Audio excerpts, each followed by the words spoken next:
સુરતમાં વિજ્ઞાન જાથાનો વિરોધ કરાયો। જયંત પંડ્યાના પોસ્ટરો સાથે સુરત જિલ્લા એસપી કચેરીએ વિરોધ કરાયો।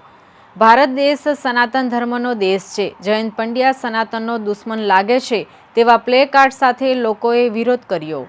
જયંત પંડ્યા વિજ્ઞાન જાથાના નામ પર સોશિયલ મીડિયા પર નિર્દોષ વ્યક્તિઓને ફસાવી નામના વધારે છે તેવા પણ પ્લે કાર્ડ લોકોના હાથમાં જોવા મળ્યા હતા।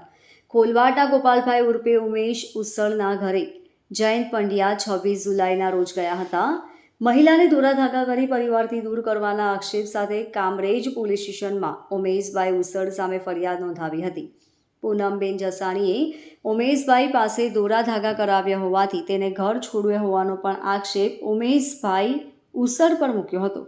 મહિલાના પતિ વ્રજલાલ જસાણી જેઠ અશ્વિન જસાણી વિજ્ઞાન જાથાના પ્રમુખને લઈ ગોપાલભાઈના ઘરે પહોંચ્યા હતા। મહિલા પણ રજૂઆત કરવા એસીબી કચેરીએ પહોંચ્યા અને કહ્યું કે મારા સાસરિયાના ત્રાસથી ઘર છોડી દૂરથી રહું છું।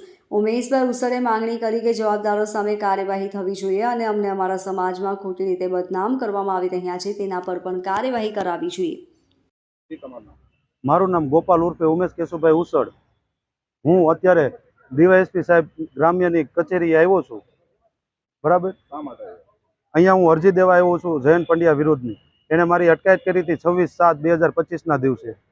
કોઈ સાબિતી વગર, કોઈ પુરા વગર, કોઈ જાણ વગર મારી અટકાયત કરી હતી અને મારી ઉપર આરોપ મૂક્યા છે કે ભાઈ તમે ગામ લોકો પાસેથી 2000થી લઈને 50,000 સુધીના પૈસા પડાવો છો, સ્મશાનમાં જઈને વિધિ કરો છો અને તમે મેલી વિદ્યા કરો છો। તો હું એના પુરાવા માગું છું કે આ આરોપ જે મારી ઉપર જે મૂક્યા એ તદ્દન ખોટા છે। શું માતાજીની ખોડિયારમાંની ભક્તિ કરવી ગુનો છે? જો આ સનાતન ધર્મમાં રહીને આપણે ભગવાનની ભક્તિ કરવી ગુનો છે? ભારત દેશ એ સનાતન ધર્મનો દેશ છે।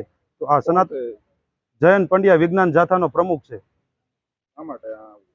એ બસ મને એવું લાગે છે કે એ સનાતન ધર્મનો વિરોધી લાગે છે। મને એ સનાતન ધર્મના જે ભગવાન છે એનો વિરોધ કરે છે, ભક્તિ કરવાનો વિરોધ કરે છે। હું આમાં ન્યાયની માગણી કરું છું કે મને સાબિતી આપે। મારી ઉપર જે આરોપ મૂક્યા છે એ તદ્દન ખોટા છે। મને આરોપ જે મૂક્યા એની મને સાબિતી આપે। હું પૂનમ વ્રજલાલ જસાણી। હું મારા સાસરિયાના ત્રાસથી અને મારા માવતરે સપોર્ટ ના આપ્યો એટલે હું ઘર છોડીને આવતી રહી છું। અને ઘર છોડ્યું ત્યારે મેં કીધું હતું કે હું કોઈ સંસ્થામાં રહું છું। સંસ્થાનું બાનું એટલે આપ્યું હતું કે મને પાછળથી કોઈ હેરાન ના કરે, મને અને મારી બંને દીકરીઓને। અને હું અહીંયા ઓપેરા પ્રિન્સમાં રહું છું અને મારી છોકરીઓનું સર્ટી બરોડા હતું તો લેવા જવા માટે મેં મારા પાડોશી ગોપાલભાઈને વાત કરી। ગોપાલભાઈએ મને પાડોશીના નાતે એક ભાઈના રીતે મને હેલ્પ કરેલી છે અને સર્ટી લેવામાં।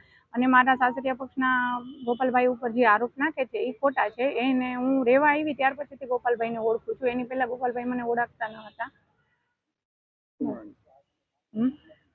ત્યાર પછી 26 તારીખે મારા હસબન્ડ અને મારા જેઠ જયંત પંડ્યા બધા 20-25 જણા મારી ઘરે આવેલા અને મને માનસિક રીતે એટલી ટોર્ચર કરેલી કે અને મારા હસબન્ડને જોઈ અને મારી બંને દીકરીઓ પણ ગભરાઈ ગઈ હતી અને ડરી ગઈ હતી અને ધ્રુજવા લાગી હતી। કારણ કે જ્યારે પહેલાં મને માનસિક ત્રાસ અને શારીરિક ત્રાસ મારા હસબન્ડ આપતા એ મારી દીકરીઓને યાદ આવી ગયું હતું। અને ત્યાર પછી ઉપરના માળે કે મારા ગોપાલભાઈ રહે છે ત્યાં ગયા હતા। હું ઘર છોડવા બાબતમાં ગોપાલભાઈનો કોઈ હાથ નથી, છતાં પણ એમને આમાં લે છે તો એ મને નિર્દોષ સાબિત જોઈએ। Bureau report LK star news, Surat.